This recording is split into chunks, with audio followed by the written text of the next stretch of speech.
Hi, good afternoon to all of you.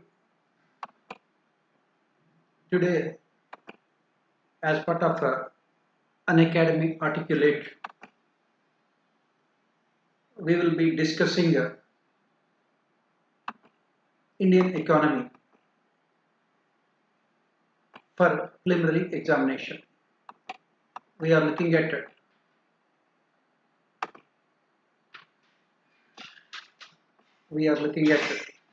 all aspects related to Indian economy.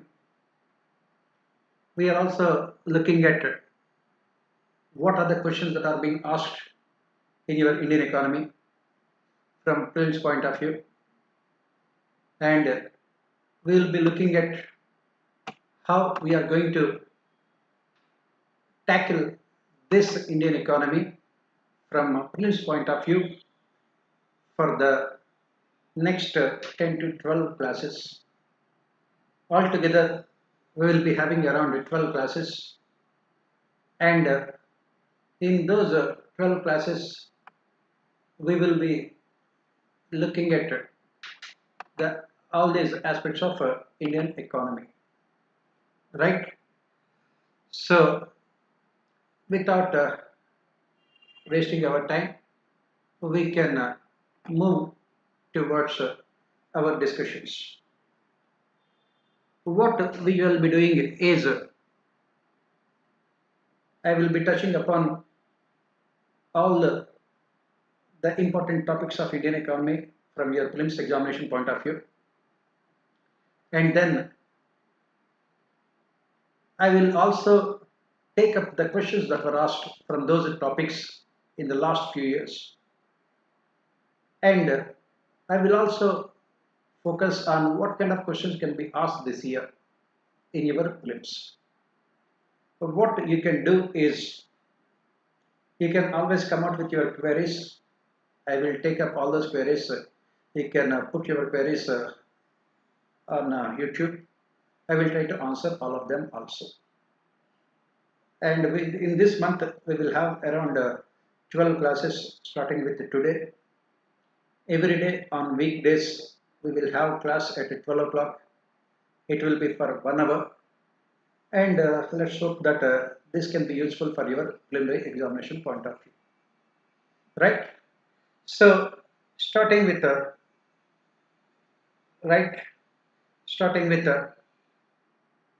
number of questions that have been asked, starting with the number of questions that have been asked in the preliminary examination from Indian economy, you can see that in the last 8 years or 10 years or so, the number of questions that have been asked have varied from 6 to 20. Sometime back, they have asked only 6 questions out of 100 from Indian economy. Sometimes maximum it went up to 20 also. Obviously, as you can see here, this is going to be a very important topic from your preliminary examination.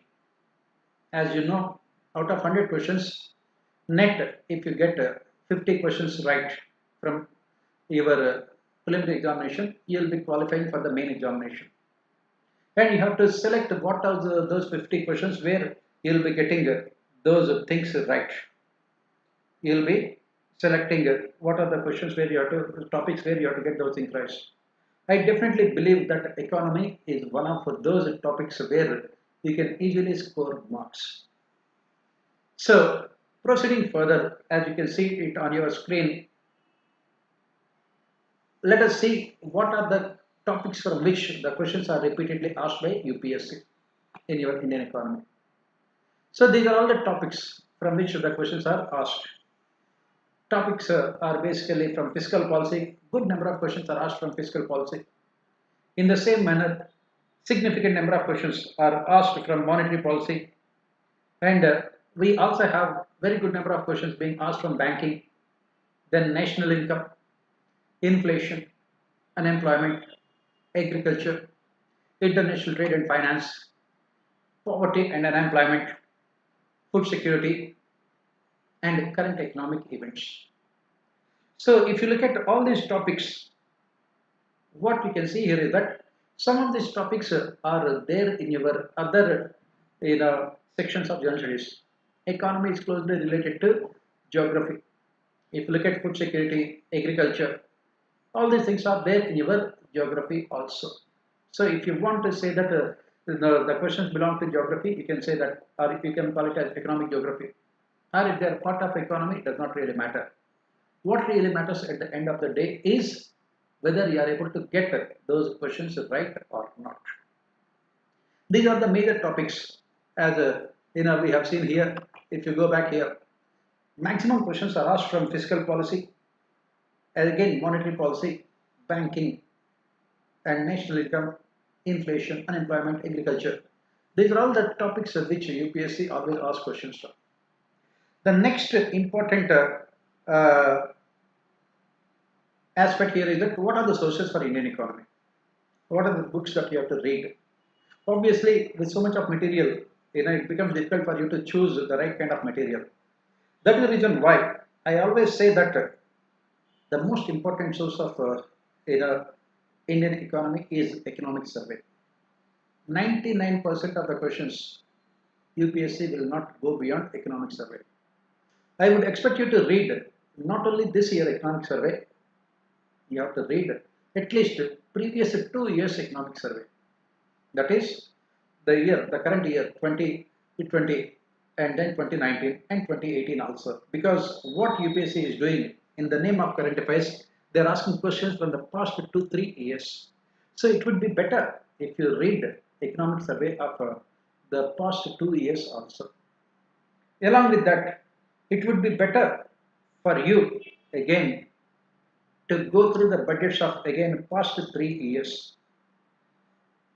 It will be better if you go through the budgets of past 3 years, not only this year, current year, but also the budgets of past 3 years. And then you take any standard book on Indian economy that would be doing the job for you. Any standard book on Indian economy. I would say standard book. For example, Indian Economy by Mishra and Puri. Very good book. It's a lengthy book, but you have to read only select chapters from that book. Rather than reading any study material, I would always prefer you to go through this. I would always prefer you to go through standard books. That can really help you. Apart from this, what else you have to go through? Apart from this, you must have close look at the schemes of the government of India related to economy, say agriculture, industry, infrastructure, urban development, rural development. All the schemes, they will say that which among the following is not true about Pradhan Mantri Fasal Bima Yojana. Which among the following is not true about Atmanirbhar Bharat. So it is better if you can focus on those schemes also. All those schemes are also very, very important for you. It will be better if you go through all the government schemes. Towards the end of our classes, I will also tell you what are the schemes that you have to prepare also. Right? This is what the sources of Indian economy. Then proceeding further. Now, where do we find the maximum number of questions being asked? As you can see here, most of the questions are either facts or analysis. Most of the questions that are asked are from either facts or analysis. If it is factual question, you don't have any problem, because either you know the answer or you don't know the answer. It is as simple as that. If you know, you will mark it. If you don't know, you will leave the question. So there is no problem in answering the question if it is a factual question. But what you have to remember here is that you have to focus on analytical questions. And if you happen to see the last 10 years question papers of UPSC, especially in Indian economy, maximum number of questions were asked from analysis. What do you mean by that? They will ask you to analyze fiscal policy, monetary policy, banking sector, agriculture, national income. All these are the ones which normally are focused by UPSC as part of analysis. And this requires conceptual clarity. For example, it is very easy for you to know what is GDP and GNP. It is not at all difficult. But the problem comes up when you have to analyze the reasons why our GDP growth rate is coming down. You have to come up with the steps to revive our GDP growth, and they will give you 4 5 options, and it looks on the face of it all those options are right. That is where you need conceptual clarity. That is where you need those analytical abilities. So, from today onwards, I said, first we will focus on the concepts, and then we also look at analysis, right? All these topics, as you can see here, as you can see here, we will be discussing, from national income point of view. Today, that is what we will be discussing, because good number of questions are asked from this topic. And then, as you have seen the schedule, which I have already put in our groups, our Telegram groups. Tomorrow onwards we will be taking up each and every topic. One day we will be doing fiscal policy, next day monetary policy, third day we will do inflation, unemployment, then agriculture, at least 2 parts, then budgets, economic surveys, everything we will be doing. Now, one thing here is that for today I have prepared all those slides. Otherwise, it becomes a tedious task for me to prepare all those slides to explain the meaning of all the concepts. So, what I would expect you to is that if you can keep the notes with you, again our notes, handwritten notes is there in our Telegram groups. If you can keep that notes with you, it becomes easier for me to explain all the concepts, so that I don't have to again prepare slides for all of them. I hope this kind of arrangement, it can be beneficial for both of us. Otherwise, I will be spending a lot of time only in preparing the slides, which is not at all necessary. Right? Is this fine? So that I can spend more time on analysis rather than preparing unnecessarily all those slides and everything else. So will that be fine with you? Right? I hope it should be fine with you. As you can see, our handwritten notes is already there in our Telegram group also, so that it becomes easier also for you to go through the notes. So, what are the things that we are going to discuss today? As part of the concepts, we will be looking at these simple things like GDP, GNP, PCI, HDI, MDPI. And then as part of analysis, this is what I said, analysis. As part of analysis, we are looking at all these things. What are the reasons for declining GDP growth rates in the country? What are the measures taken by the government? What else can be done? Are we experiencing stagflation? What are the major challenges faced by India in realizing the objectives of what is called the $5 trillion economy? What are the measurements of GDP? What is the just Gba approach to measurement of GDP? What is about this changing of base year? These are all what we call analytical aspects, which we shall be focusing a little bit more than on conceptual things. And I assume that some of these concepts are known to you, but let us start from the basics only, so that it would make things easier for you. So let us proceed and look at all these things. So whenever we study about economy, we always have to start with national income.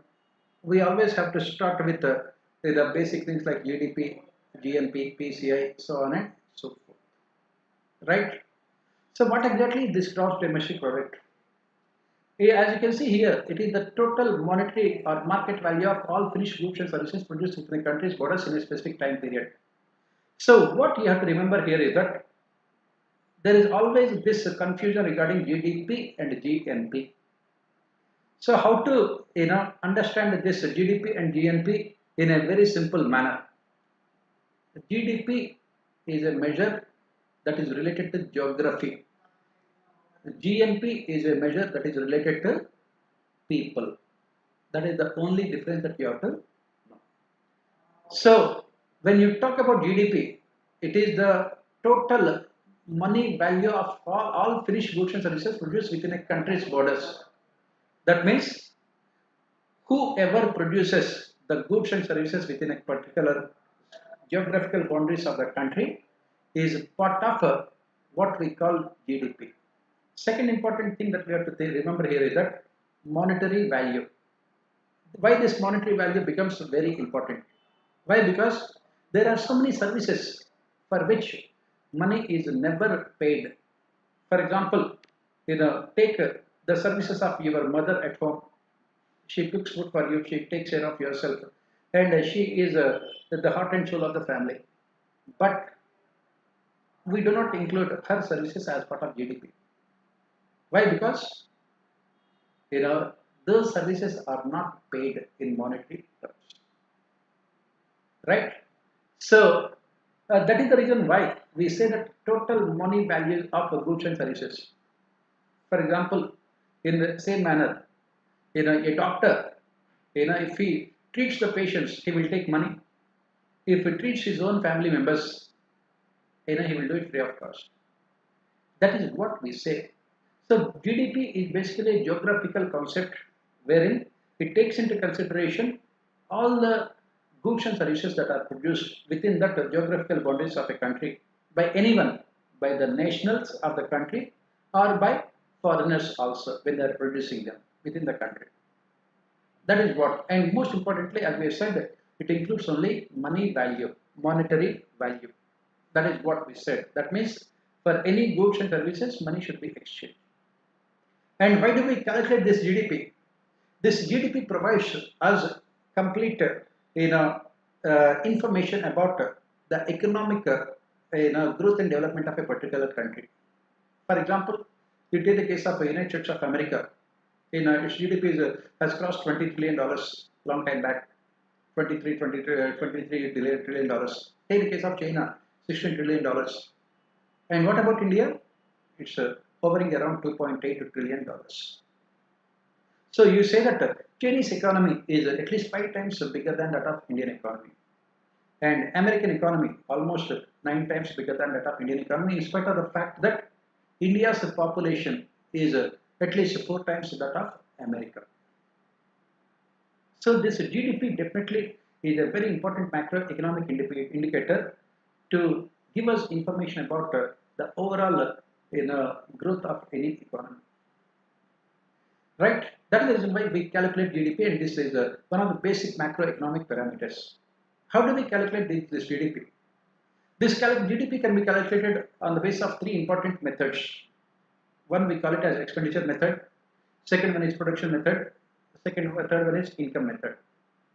In terms of expenditure method, very simple. Economy, any economy is divided into 4 different sectors. One is consumers, second one is producers, third one is government, and the fourth one is the external sector. So for consumers it is consumption expenditure, for producers it is investment expenditure, for government it is government expenditure, and then finally external sector, which is a net of exports and income, exports and imports, net of exports and imports. This is what we say expenditure method of calculating GDP.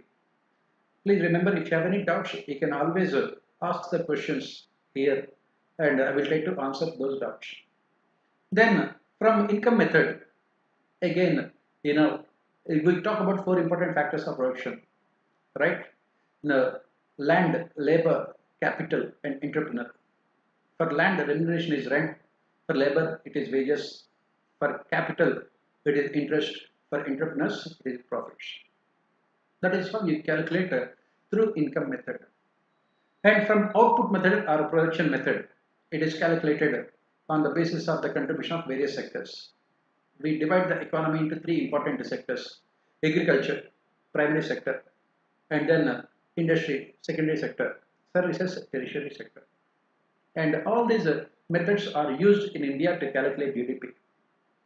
We use simultaneously all these 3 methods depending on different sectors. For agriculture, we calculate through this output method, and for the salaried class, we'll calculate through income method, and for government side, we calculate through government expenditure. So we calculate the GDP using all these three methods. Please remember, it is very difficult to accurately calculate GDP. That's the reason why you can always have so much of discrepancies. So whatever the figure that we have as far as GDP is concerned, it is only close to what is exactly real, but not completely real. That is what we say. And why do we calculate GDP? As I said, first we would like to know where our economy is there. Second, how to increase our GDP growth rates. That is what I said in analytical aspects. Proceeding further, what is this GNP then? Gross National Product. It is an estimate of the total value of all final goods and services turned out in a given period of time by means of production owned by a country's resources. So, the GNP, as you can see, is calculated by taking the sum of personal consumption expenditure, private domestic investment, government expenditure, net exports, and income earned by residents from overseas investments minus the income earned within the domestic economy by foreign residents. So, this is what I said. While GDP is a geographical measure, GNP is related to human beings. It is the sum of all the goods and services, final value of goods and services, produced by the residents of a country. It need not be within the country. For example, take the case of Infosys. They have their head office in say India, and they have their units in different parts of the country. So, as part of GNP, what we are doing, we are including all the services, the value of all the services produced by Infosys subsidiaries in different parts of the world, because they are produced by residents of India. Right? Similarly, you take the multinational companies that are there in India, that are producing goods and services in India. For calculation of GNP, we exclude those multinational companies' production output in India. This is what is called GNP. Right? Please remember this. This was asked in our prelims some time back. National income. And as I said, you can see here, GNP is related to GDP. Right? GNP starts with GDP. It adds residents' investment income from overseas investments and subtracts foreign residents' investment income earned within the country. Whatever Pepsi America has earned from India will be subtracted from the GDP of our country.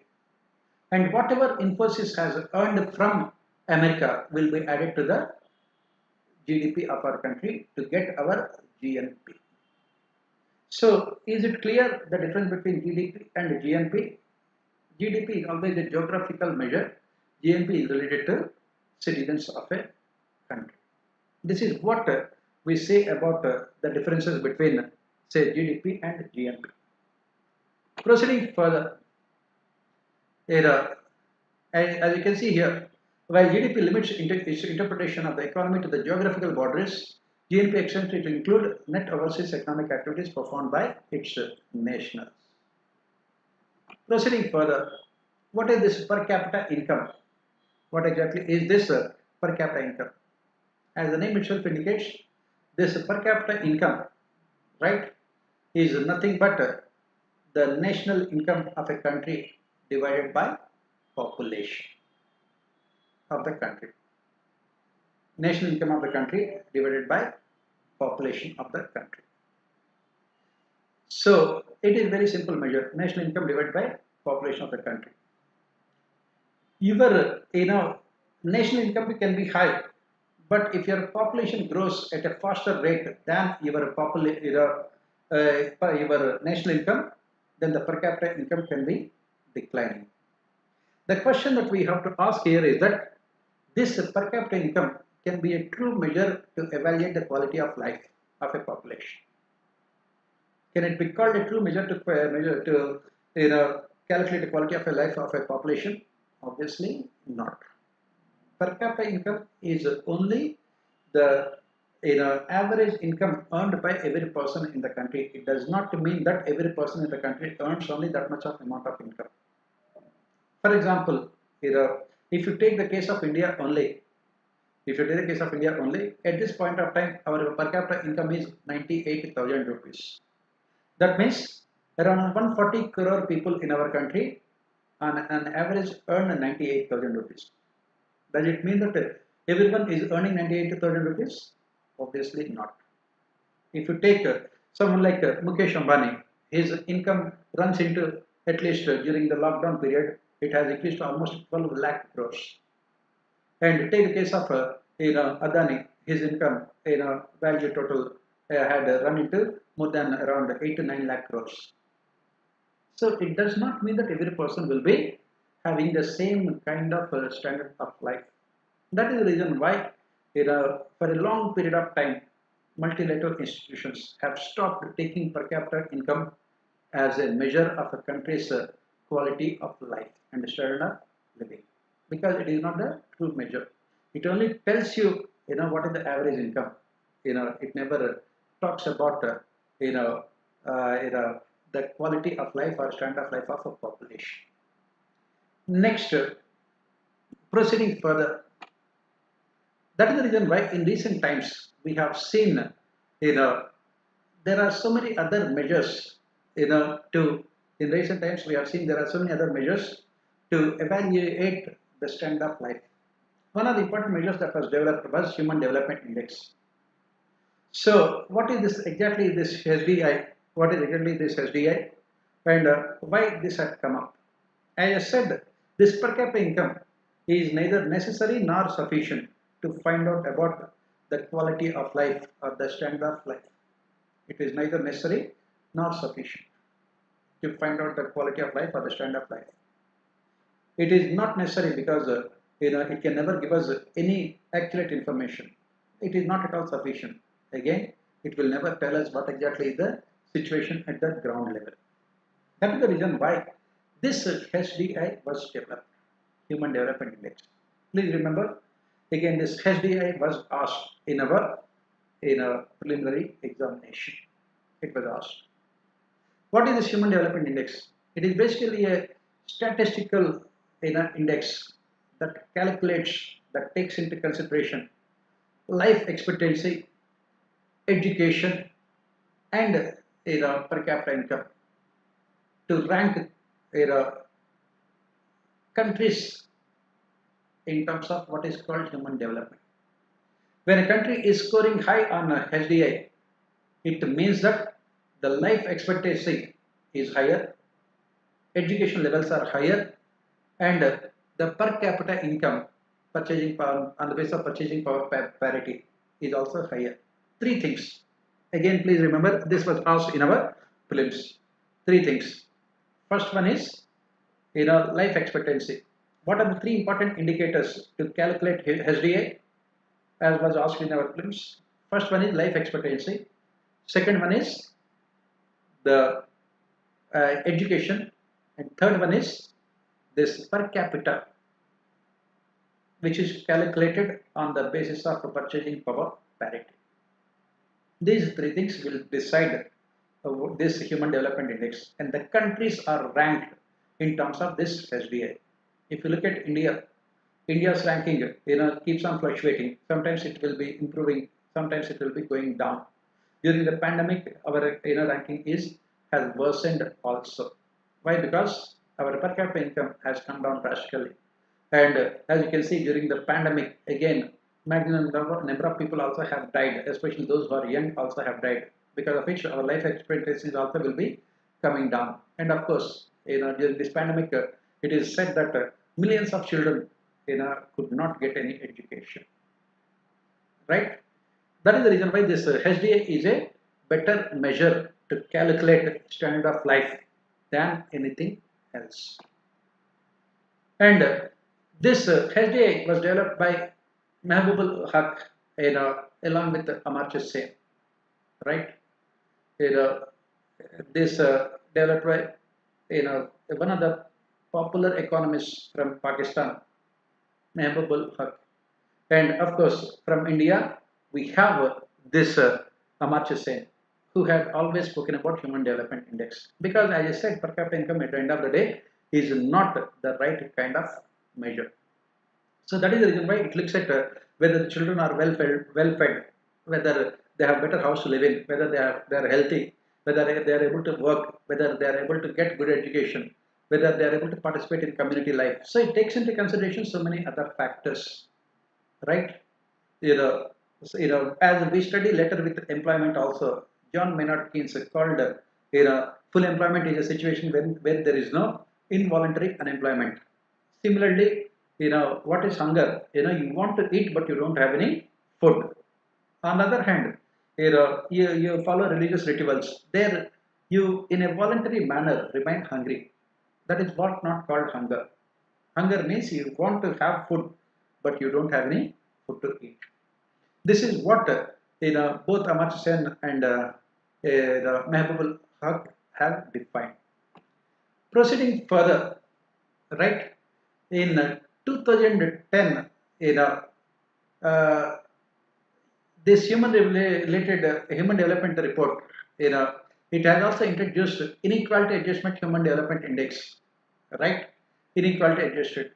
It was published from 2010 onwards, and obviously, what it has done is that it has calculated again in terms of the kind of inequalities that exist within the societies also, within the countries also.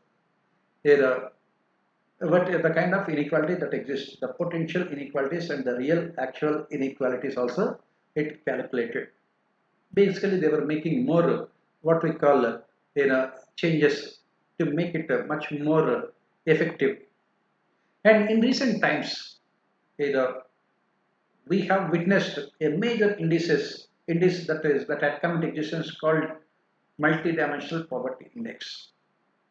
Multidimensional poverty index. Again, the question was asked in our preliminary examination. Multidimensional poverty index. It was developed by Oxford Poverty and Human Development Initiative and United Nations Development Program. What we call it as popularly UNDP. This multidimensional poverty index. The question was asked repeatedly both in our prelims as well as in the main examination. So what are the parameters that are taken by UNDP to calculate this MDPI? It takes into consideration health, education, standard of living. If you look at they will ask you to compare between HDI and MDPI. In case of HDI, it takes into consideration the span of life, education, and the third one is the per capita income on PPP basis. Whereas in case of MDPI, it takes into consideration health, education, and standard of living. And these health, education, standard of living are further divided into 10 different parameters. This year also, the question was asked in our main examination in General Studies paper 2. And this will be released by, as I said, UNDP, and it takes into consideration more than 100 developing countries. Mostly these indices are mostly for developing countries to find out where exactly they stand in terms of the quality of development. As we keep on saying, this GDP and per capita income talk about the quantity of economic growth, but what is important is the quality of development. As you can see here, as you can see here, three important parameters as I have mentioned: health, education, and standard of living. These health and education and standard of living are further divided into altogether 10 parameters. In health, they will take into consideration two important parameters. One is child mortality rate, and second one is nutrition. As MDPI report has pointed out some time back, UNDP MDPI report, it has mentioned that 1 out of every second child in India is malnourished. And it has said that the condition of 5 Indian states in terms of MDPI is much worse than the conditions of sub-Saharan African countries and Latin American countries in terms of all these 10 parameters. First one is child mortality rate, right? Second one is, as I said, nutrition. In education, they take so many other things. two important things. One is years of schooling, and second one is the school attendance. That means the number of years they have attended the school. What you can see in countries like India is the problem is the dropout ratio is very, very high. If you happen to see today's Times of India also, it has spoken about these aspects, especially during the corona pandemic time. So many children have dropped out of school, especially those who are in rural areas, thanks to the digital divide that we have in our country. And school attendance, obviously, you know, thanks to poverty, especially in rural areas, they were not allowed to attend the school also. That is the reason why the government had introduced so many programs like midday meal scheme to attract children again back to the school. So in education, we have two parameters. In health, we also have two parameters. Then comes to standard of living. In standard of living, they take into consideration six basic parameters which are necessary for us to lead, if not happy and comfortable, minimum standard of life. We are not talking about happy and comfortable, minimum standard of life. First one is all of us must have cooking fuel. If you happen to see, the other day our Prime Minister has launched Ujjwala 2. The objective is to provide this cooking fuel to every household in the country. This is also part of an initiative under sustainable development also. Why? Because maximum amount of air pollution in India is because of the fact that people in rural areas and tribal areas simply do not have access to clean fuel. So that is the first parameter they take into consideration is cooking fuel. Second one is sanitation. Again, before the launch of this flagship scheme of the government, Swachh Bharat Abhiyan, India did not have proper sanitation facilities. Open defecation was a major issue. That is the reason why it also looks at sanitation as a minimum standard of living. And of course, the third one is safe drinking water. And that is the reason why the government has launched these programs, Har Ghar Jal, these kind of programs were launched so that every household must have access to tap water, safe drinking water. Next one is electricity. Again, the government has launched this program to provide electricity to each and every village in our country, and it was achieved. Now, as part of the extension of that program, every household also should be given electricity. This is what another thing. Housing. Again, this housing, every household must have access to proper houses. That is the reason why we have programs like Pradhan Mantri Awas Yojana. And then other assets every household must have. What are the other assets? Simple like radio, telephone, computers, or bicycle, or motorbikes, or refrigerators. These are either two-wheelers. These are all the basic things that are necessary. So MDPI calculates the quality of life, the standard of life on the basis of all these parameters. As I mentioned, all of them, if you can see, are part of what we call Millennium Development Goals also. Right? So this is what we say about MDPI, HDI and MDPI. Please remember, in your preliminary examination, they can ask you to make a comparison between HDI and MDPI. Which among the following are true about HDPI and MDPI?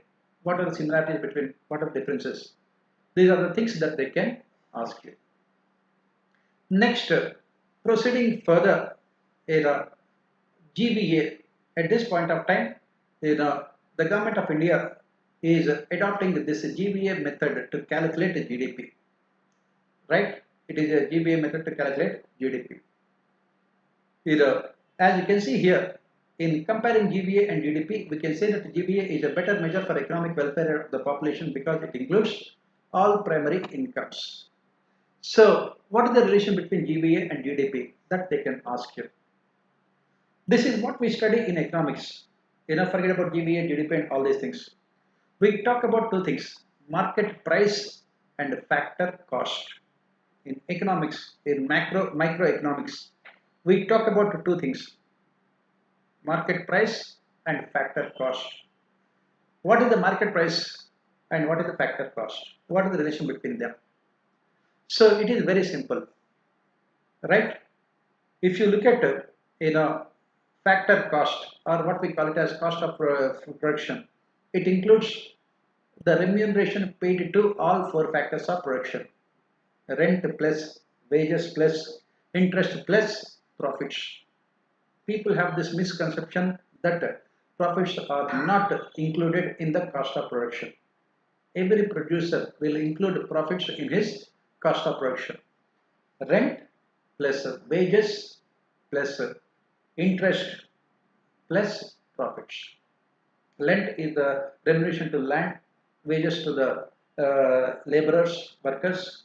Interest is on the loans that you have taken, investment, and profits are to the entrepreneurs, producers.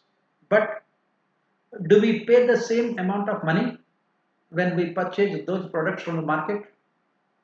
Obviously not. We don't pay the same amount of money. Then what is the difference between market price and factor cost? What is the difference? Why the difference here is that when it comes to the market, the product, two things are taken into consideration. First and foremost, the government imposes taxes. So you have to add taxes to it, and then the government will also provide the subsidies. For example, take the case of rice. Take the case of rice. The market price of rice is say 40 rupees per kilo, but the government is giving it to the people living below poverty line at only but 1 rupee. 39 rupees will be the subsidies. So this is what we say, the relation between market price and factor cost.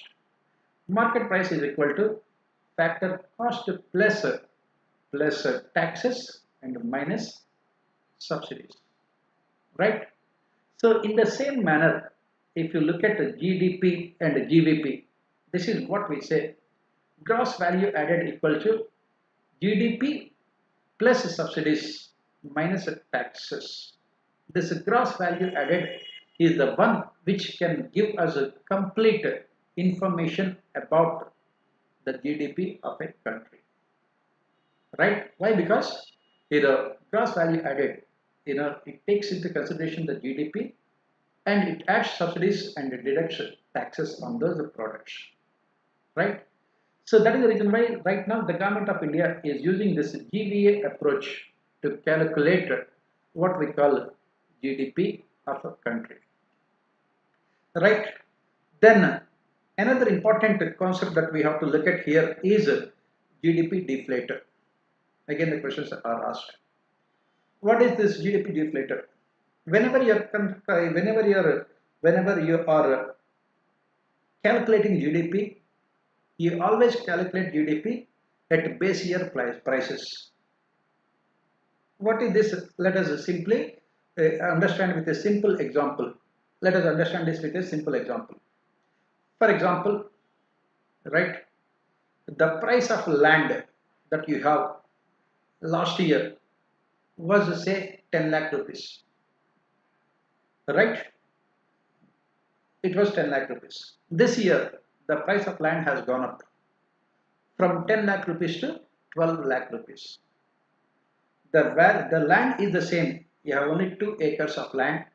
Last year it was 10 lakh rupees. Now it is 12 lakh rupees. So what is happening here is that the supply remained the same, but the prices have gone up, because of which the value also has gone up. So if you want to calculate your GDP, what you must do is that you must remove this inflation. You must remove this inflation. You must remove this inflation. And that is the reason why what do they do is to calculate this real GDP. To calculate this real GDP, what do they do is they will calculate GDP, real GDP, on the basis of what is called base year. For example, the government of India thinks that 2012 can be the base year. They are planning to change it again. And what happens is that So whatever increase in the real GDP, it will be calculated from this base year.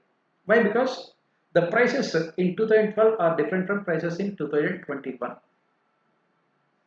So without any increase in the supply of goods and services, the GDP can increase because of increase in the prices. What we call it as nominal GDP. Nominal GDP can increase. But we want to know what is the real increase in our GDP. What is the real increase in our GDP? For that you have to remove that inflationary effect. That is why we call it as GDP, price deflator. It is calculated, by taking into consideration the nominal GDP and divided that by real GDP into 100%, into 100, so that you will come to know what exactly is the inflation of your country. And when we calculate our GDP, we say that our GDP is always calculated on the basis of what is called real GDP, on the basis of the base year, to remove the effect of inflation. And this GDP deflator will help you to know what exactly is the inflation. Right? So these are all what we call the important concepts. These are all important concepts. Now, let us look at the analytical aspects where the questions can be asked. Let us look at these analytical aspects where questions can be asked. As I mentioned here,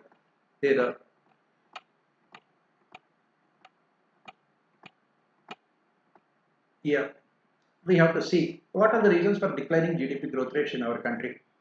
Is the country in a recession? Is the country in recession? What are the measures taken by the country and what should be done also? These are all the things that we have to look at. And please remember, maximum number of questions can be asked in your preliminary examination from this analysis only. Maximum number of questions can be asked. What could be the reasons for declining GDP growth rates in our country? In 2017, according to Government of India statistics, our economy was growing at almost at 8.5% per annum. 8 to 8.5%. By 2020, the first quarter, the economic growth rate had come down to less than 3.5%. And then we had Corona, because of which the country for the first time experienced what we call a recession in the last 40 years. The last time the country has experienced a recession was in 1979-80, when the GDP per quarter growth rate had actually declined. So, what are the reasons why this decline in the GDP growth rate? And what are the measures taken by the government? What else should be done? As we keep on saying, how can you increase the GDP? How can you increase the GDP? Any GDP growth rate depends on two important things here, two important sectors here. One is consumption expenditure and investment expenditure. Any GDP growth rate fueled by consumption expenditure can never be sustained for longer periods of time.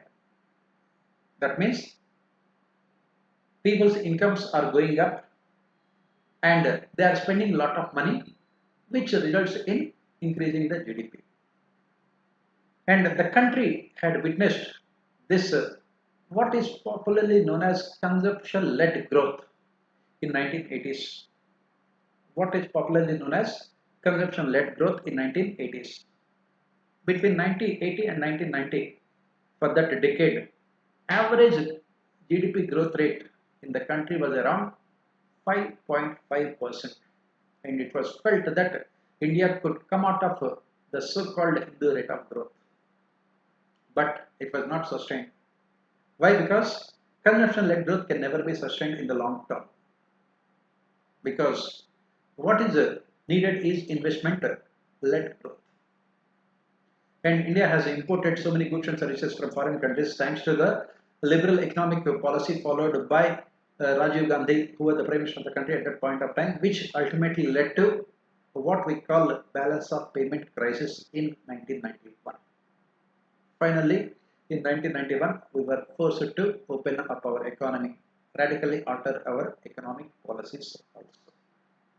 And then, thanks to this liberalization, privatization, globalization, if you look at it, in the last 30 years, average economic growth rate of the country was around 7%, which was very good. We could come out of the Hindu rate of growth. But from 2017 onwards, the country is again witnessing deceleration in the growth rate. What is the reason why the country is witnessing deceleration in the growth rate? So many reasons can be given.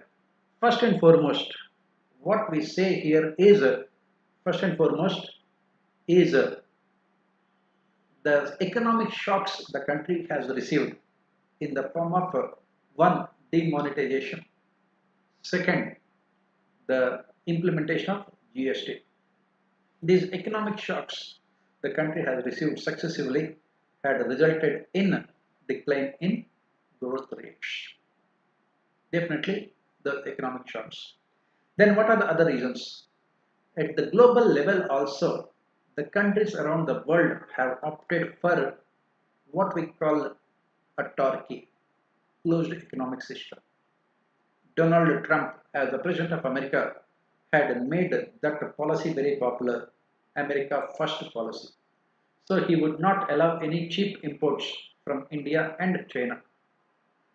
As we study all the time in economy, trade is always an engine of growth. And obviously, when India was growing at 9% per annum, maximum amount of contribution was through exports. Exports at the time, our foreign trade at that point in time was growing at around 27% per annum. We are yet to reach those levels of exports and imports even now also. What we had reached around 2011, we are yet to reach all of them. Next important reason why we are witnessing a declining growth rates is continuous decline in investment. Continuous decline in investment. By who will invest in the economy? Investment will be done by either producers, that is capitalists or entrepreneurs, or by the government. What we have witnessed in the last few years is the government investment had come down drastically because the government was spending more money on what is called consumption expenditure, on subsidies. And the producers are also not investing because there is no demand for their products due to recession. So this decline in investment automatically had an impact on our GDP growth rate. So then what did the government of India do to revive our economy? What did the government of India do to revive our economy? The government of India had taken so many measures. It had come up with so many schemes: Make in India, Startup India, Stand Up India, Skill India, and then later Atmanirbhar Bharat, basically to revive investment. The government also has increased its capital expenditure also. For example, in this year's budget, the government of India has said that they are increasing the capital expenditure in the overall budget expenditure to almost 15% of total budgeted expenditure. This is what the government is doing. And if you happen to see, the Prime Minister today has asked the entrepreneurs to take more risks, be more adventurous, be more dynamic, and invest more in the economic system. Is it sufficient? Obviously, it is not sufficient. It is not at all sufficient. Whatever the government had invested, whatever the private sector is investing is not at all sufficient, because what we see is that there are some structural imbalances in our economy, which is preventing our economy from going back to those heights of 9% growth rates.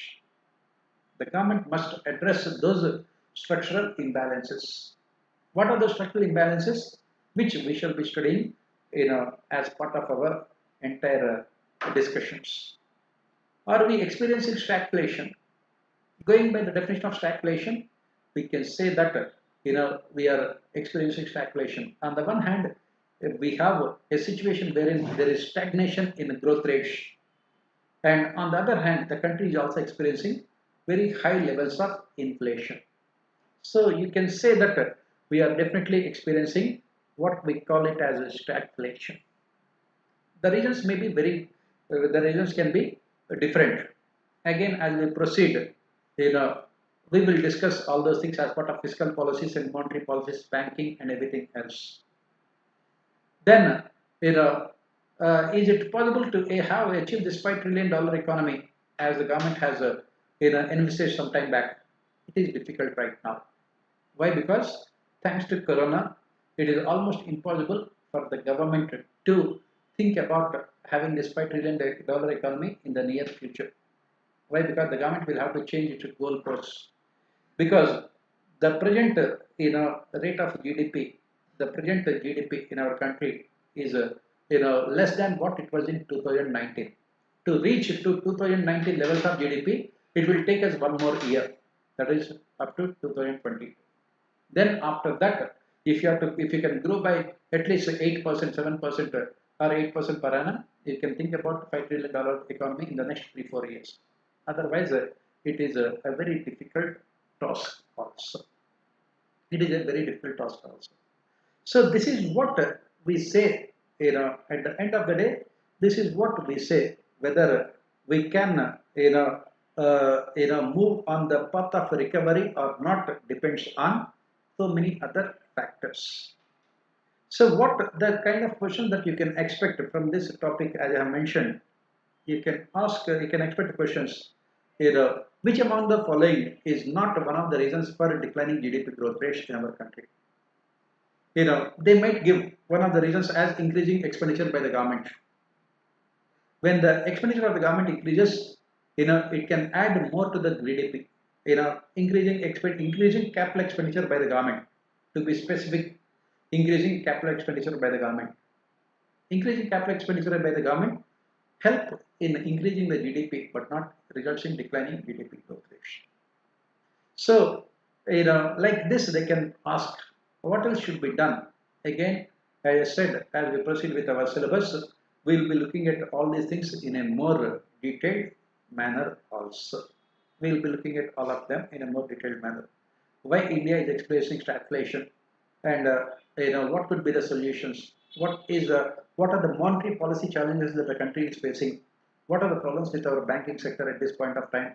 What are the solutions given by the government? Why those solutions have not been effective or successful? And what are the current status as far as this insolvency and bankruptcy code is concerned? All of them are part of what we call current affairs. We will try to look at all of them also as we proceed with our classes. Today, we have given a bird's eye view of all these things, and tomorrow onwards, we will be getting into the analytical aspects of all the things. What, as I mentioned earlier, that what I have suggested is that you please, can have the notes, handwritten notes, at your disposal, so that it is, I can focus more on analysis rather than focusing on these concepts. So, if you have any doubts from whatever we have discussed, you please ask me. If you have any doubts, you can ask me the questions, right? You can ask questions in our YouTube, so that I can see them and answer them, right? If you have any doubts, you can ask me the questions. We have 1 or 2 more minutes time left. You can ask me the questions.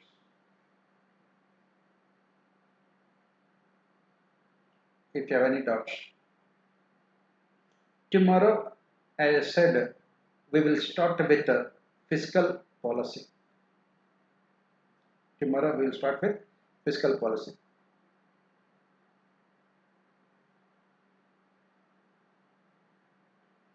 Right? Any questions?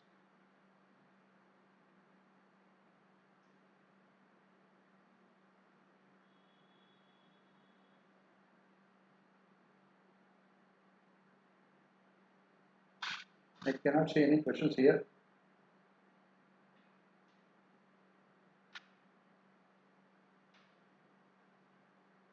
right? Let me see if I can see any questions here.